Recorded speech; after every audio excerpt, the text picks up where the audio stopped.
Be patient until abundance comes. There is no one in the world who, say finance, politics, literature, religion, in any field without hard work, without suffering, without patience, has gained abundance, gained fame. We often misinterpret the word patience. One is being hurt. We say, be patient. Should he get hurt more? In fact, to endure torture in silence is not the name of patience. Patience is the cold hard work to achieve one's goal, persistence in the face of any adversity, hardship, and sacrifice for that goal. You have done a job. Temporary failure may occur. But whenever temporary failure comes, you get frustrated. Your faith is cracking. Those who have won in the world, those who have given something to the world, have not temporary failures come in their lives? One failure after another came. Yet they persevered through every failure, and ultimately triumphed.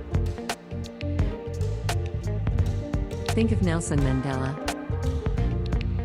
When he first began his struggle against apartheid, it was hard for most people to imagine that apartheid would end, that Mandela would become president of a free South Africa. To the Western world, he was identified as a terrorist. After his arrest in 1962, he spent 27 years in prison, most of which was spent in a solitary cell on Robben Island, where no sunlight penetrated. No more than one letter or one visitor was allowed in 6 months. Still, he was not disappointed, he was not lost. He was finally released in 1990. Apartheid ended. In 1994, he was elected president of independent South Africa. Mao Zedong is the founder of the People's Republic of China. In 1934, he started his journey with 100,000 followers from the southeastern part of China to defend himself from the attack of the Kuomintang forces of General Chiang Kai-shek. During this long 9,600 kilometers trek to reach Yunnan in northwestern China, he crossed 18 mountains with 5 snow-covered passes, 25 rivers including several large rivers, and vast muddy swamps. In history, it is known as the Long March. 90,000 followers died on the journey. During this time, his 2 children were born. They gave them to the farmers on the way as they were not in a condition to raise them. He did not find these children. Despite all this, he remained steadfast in his faith. He trained 10,000 followers in all subjects. Slowly the number of followers started increasing.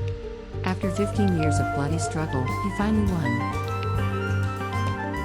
Poverty-stricken China is now an economic superpower. Have those who have become financially wealthy also have to suffer less? The late Chun Yo-young, Korea's biggest billionaire, owned the Hyundai company. He had to suffer no less. He escaped from North Korea. He was a day laborer. There was no money to go to South Korea. His father had a cow. He sold the cow and fled to South Korea with the money. 50 years later, in 1998, during a famine in North Korea, he took 400 truckloads of cows to North Korea, his homeland. He had left all the trucks and cows of his birthplace. So, you have to be steadfast in your faith. It happens when faith is strong. No matter how many obstacles come, no matter how many adversities come, no matter how many twists and turns come, faith must be steadfast. You can work with patience only when you are steadfast in faith.